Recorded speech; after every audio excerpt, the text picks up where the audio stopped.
ఈరోజు మొట్టమొదటిసారిగా ఈ మధ్యకాలంలో చంద్రబాబు నాయుడు గారు ఈ మోడస్ ఆపరాండాను ఇంప్లిమెంట్ చేస్తూ ఈ మధ్యకాలంలో తాను మొదటి స్టోరీ ఈ మధ్యకాలంలో మనందరికీ కూడా బాగా పరిచయం చేసిన స్టోరీ.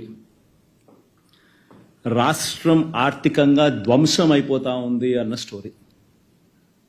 అందుకనే నేను రెగ్యులర్ బడ్జెట్ కూడా ప్రవేశపెట్టలేకపోతా ఉన్నాను. రాష్ట్రం ఆర్థికంగా ధ్వంసం అయిపోయిన పరిస్థితిలో ఉంది అని కూడా చెప్పుకొచ్చే కార్యక్రమం జరుగుతూ ఉంది.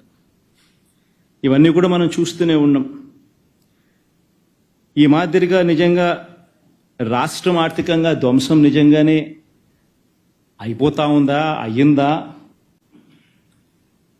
అని ఒక్కసారి గమనిద్దాం. ఒకసారి నిజంగా మనం కూడా వాస్తవాలు కూడా ఒకసారి మన ద్వారా, ఎందుకనంటే ఇవన్నీ కూడా ఏమిటంటే సమస్య ఏంటంటే ఇవన్నీ కూడా ప్రజలకు తెలియాల్సిన అవసరం ఉంది. ప్రజలు